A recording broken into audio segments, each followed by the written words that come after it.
Hello there, I'm Kelley Knitz of the Kelley Knitz Team, and I'm Ann Conetop of the Kelley Knitz Team with Remax Preferred. and we're going to be going over part 2 of the residential purchase agreement. If you want to refer to part 1, click the little icon up at the top corner here to go over part 1 again.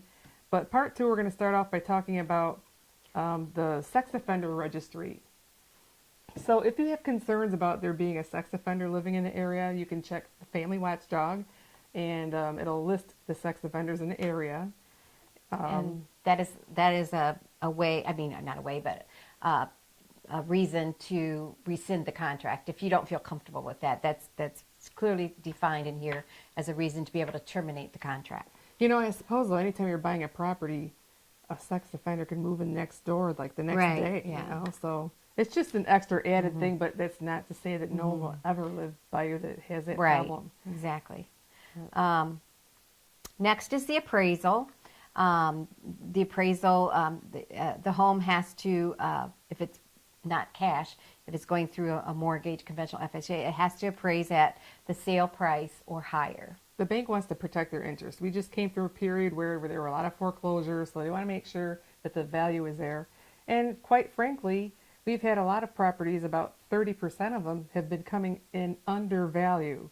So it is an issue right now, but what happens is if it does not appraise and we go back to the seller and we ask them to reduce their price, they may or may not. If you really want the house, you might consider picking up the difference or splitting the difference with the seller. But there's ways to get through it. It's just a very tense moment. Right. The seller's not right. happy. It's pretty scary because everybody's kind of moved on in their minds. If you are, you do also want to make sure that your home is not, that you're buying is not in a flood zone. The flood mats change every couple of years, I think.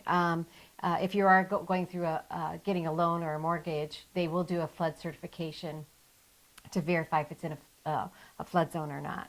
And it's kind of expensive, so if it is in a flood zone, you can back out. It says right here, number 11. Right, and you can get a quote, you know, for that, but flood insurance is expensive and rising. And it's harder to sell a house that's in a floodplain, quite exactly. honestly. Yeah. So then you can also ask for home warranty. We use a company that's about $370. We don't make any money selling them, but it's a good idea because it covers a lot. We had a couple of furnaces replaced as a result of the home warranty that was offered. All you do is pay the deductible, but you first have to call the home warranty company, so they send their people out to check the problem out. Right, they have to use their vendors.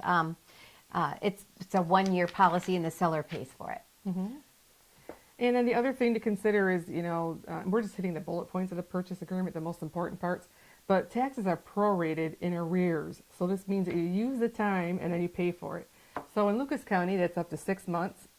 And then and it's called the due and payable method. And in Wood County, it can go all the way back a year. So you're going to get a nice credit for the tax bill when it comes to you. So you're going to be getting the tax bill for a previous time period that the seller was in ownership of the property.